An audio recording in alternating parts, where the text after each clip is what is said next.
student, I am from Sharda Sanskar School and today I will teach you Hindi subject of class 3rd। बच्चों, आज मैं आपको कक्षा तीसरी का पाठ 6 पढ़ाने वाली हूँ, जिसमें हम सुयशा के बारे में पढ़ने वाले हैं कि उसको पुरस्कार क्यों मिला था।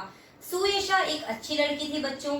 उसके अच्छे स्वभाव की वजह से सभी लोग उसे बहुत ही पसंद करते थे। अगर आज आपका भी अच्छा व्यवहार है तो सभी लोग आपको पसंद करेंगे। उसकी एक बुरी आदत भी थी, उसे घर के बाहर जाकर खेलना बिल्कुल पसंद नहीं था बच्चों। हमें थोड़ा बाहर भी निकलना चाहिए बच्चों। कई बार इस बात के लिए उसकी अध्यापिका भी उसके माता पिता से शिकायत कर चुकी थी कि वह और बच्चों के साथ बाहर नहीं खेलती है। तो सुयशा के माता पिता उसके लिए काफी चिंतित थे। उन्होंने कुछ बच्चों को अपने घर पर भी बुलाया, पर सुयशा किसी के साथ बाहर खेलने नहीं गई। बस वह टीवी ही देखती रही। बच्चे बोर हो गए और धीरे धीरे उन्होंने आना ही बंद कर दिया।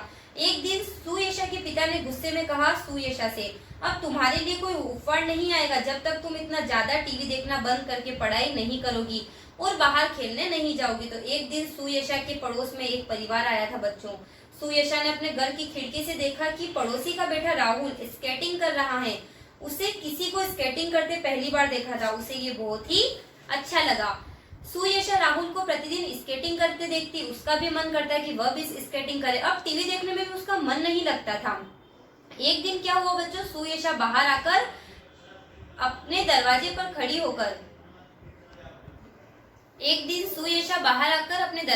खड़ी होकर राहुल को स्केटिंग करते हुए देखने लगी बच्चों। तो राहुल ने उससे पूछा, क्या तुम स्केटिंग करोगी? तो हाँ में सिर हिलाते हुए सुयशा ने स्केटिंग करने की कोशिश की। वह कई बार नीचे भी गिरी, पर राहुल ने उसकी हिम्मत बढ़ाई। कुछ ही दिनों में वह अच्छी स्केटिंग करने लगी। उसे बस यही दुख था कि उसके पास अपनी स्केटिंग नहीं है। तुम अपने माता पिता से कहो कि तुम्हें वो स्केटिंग ला कर दे।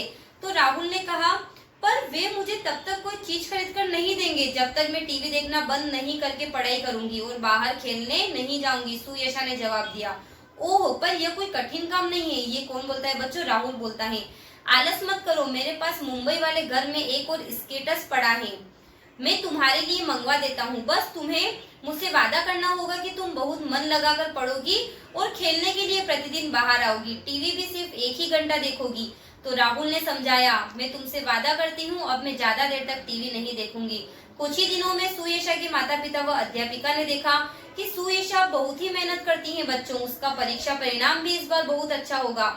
एक सुबह सुयशा को उपहार मिला। उसने खोलकर देखा, उसमें एक जोड़ी स्केटर्स थे। उस पर एक पर्ची लिखी थी, सुयशा तुमने अपना वादा निभाया, मैं अपना राहुल। सो बच्चों, हमें थोड़ा बाहर भी खेलना चाहिए। Thank you so much.